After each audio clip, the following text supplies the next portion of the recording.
谁能告诉我漏电电流1.95安，但是漏电保护器为啥不跳呢？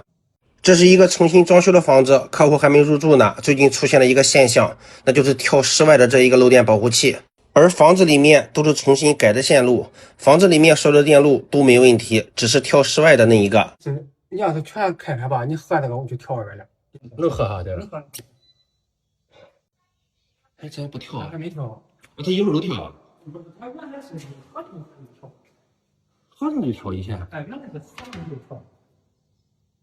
它不可能合成就跳，它除非是你在使用你合里边就外边就跳。接着就跳。哎，那个合，然后再背上去，里边有个正分嘛。哎，那不对呀。它现在没跳。一般过载吧，它得过一会儿跳的。也就是1-2秒，那顶多或者把1-2件，完了就是。它不漏电啊？哦，还漏电，1.95安。漏电啊？还有漏电啊？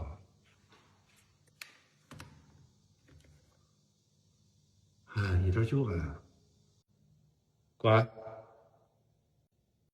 再关。那是哪一路线在漏电呢？可以让客户在室内把所有的分闸一路一路断掉，看断哪一路的时候，这一个声音电流会变小。再关。全关了。全关了。哎，不对呀。都关了。现在全关了。它主线有问题啊？不可能啊！是不是刚走的主线啊？哎，不对啊！家里面所有的分闸全部都断开了，但是这一个声音电流还有。你看这故障奇怪吧？即使把这个闸断了，还有这一个声音电流。有线漏电啊？那这根线是干嘛的？这个底线嘛，就是它接了根底线，从哪儿接的？哎，他为什么要接这根线啊？你现在这俩都不用了。那这个进线也没用了。对呀。他为什么要给你接这一个？这个就是地线，地线为什么不对呀？地线接上边，你楼下是空开啊？楼下？楼下空开，火线和地线。我没注意看你，我想用个电表呢。电表线我没看见。那还不对呀？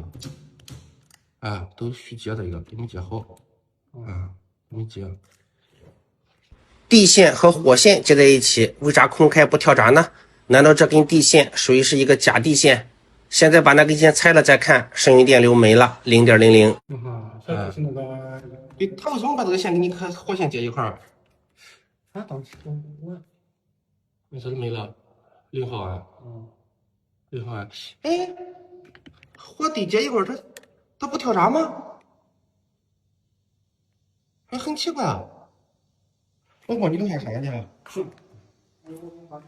哎呀，这个401，这401。这你的？对。你下边都是空开。你看是吧？按说空开也得调啊。翻了？它这个没动。没翻哦。它这个都是供电局的干的。这个也小，这320。你这个得换63的。这个也得换那个。这个换63的，楼上那个换63的。实在是没搞明白，为什么火线和地线在一块儿，但是空开不跳。另外，客户这一个漏电保护器是32的，而家里面的总闸是63的，跳室外明显是室外的这一个漏电保护器太小。还有客户说跳闸的时候，家里面合闸，室外瞬间跳闸，那就再测一下有没有漏电。测量主零线对空开下面的分路线，看指针摆动，漏电。这是测的火线，再来测一下零线，看零线摆动的位置，也是一样。零火线对地漏电，但是这些漏电保护器都是一批加 N 的，所以要想知道哪路线在漏电，得把所有的零线都得拆下来，然后再测一遍。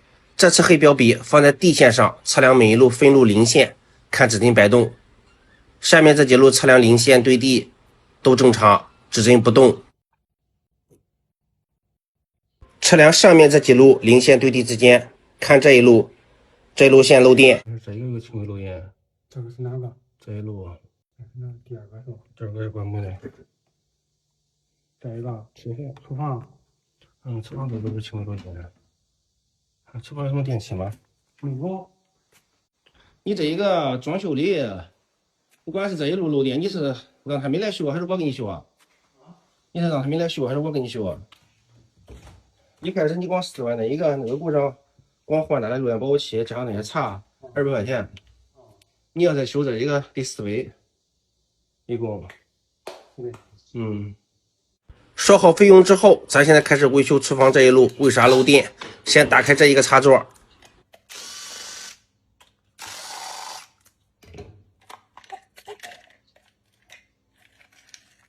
这里面是3路线，把零火线给它拆开，再测一下哪路线对地漏电。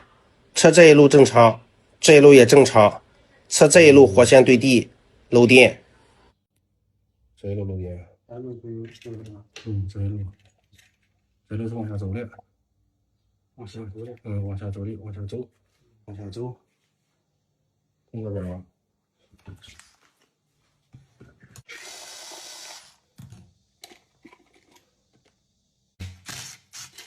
这里面是2路线，一路过来的，一路往下走的。看一下哪路线在漏电。测这一路火线对地之间，看指针摆动。往下走的这一路线是漏电的，而这一路线就是通往了油烟机。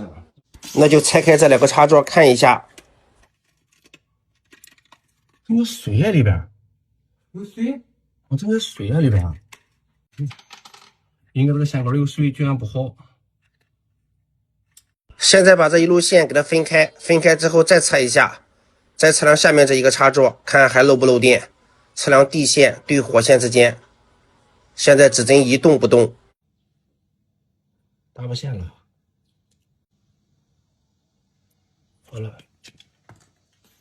插座进了，插座进水了。本来我以为是这个插座的问题，插座里面进水导致绝缘不好。但是无论测量线与线之间，还是测量插座的接线孔与孔之间，都正常，不漏电。但是有一种现象，就是当你测这根线的时候，如果这根线靠近水泥的地方，那就会测出来漏电。插座有没有问题呢？可以把插座拆下来，单独测一测，测量零线与地，还有测量火线与地都正常，不漏电，就说明插座没进水。2吧，有10号。而这根主线测火线对地，指针一摆到头，是因为这根火线碰到了墙体，而墙体又特别潮湿，所以会测出来漏电。插座里为啥有水呢？是因为这是顶楼，而客户家前2天刚装完防水，所以这个水顺着墙体流到了这一个安线盒。你刚装完防水是吧？昨天装完防水了。你得干上几天，晾上几天。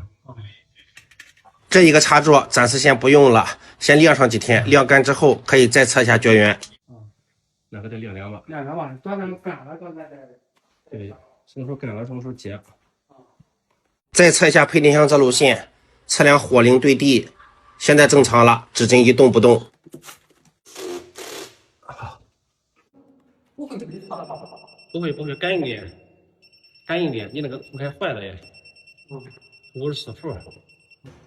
室外这一个给它换了一个空开63安的，但是换完之后测量进线电压有一个40-50伏的感应电压，这是因为楼下的空开也坏了。像这种老小区之前用的空开都是32安或者40安的，而现在重新装修，电器越来越多，功率就会大，就会烧坏空开漏电保护器，所以给它重新换了一个大的63安的。现在再测量出线口电压，之前测量有个40多伏，现在测量0伏。而楼上那一个火线接地为啥不跳闸呢？这是我第2天才知道的。第2天客户跟我说储藏室里面没电了。是空，你要是零线断开，它也没电是吧？对。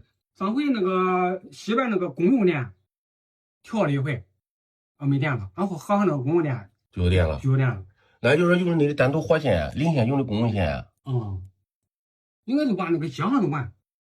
应该是上一次拆掉的这根黄色线应该不是接地，而是通往储藏室的火线，也就是说单独从他家接了一根火线，然后零线用的公用零，所以掐电流会显示一个1点几安的剩余电流。有电了哈。很奇怪。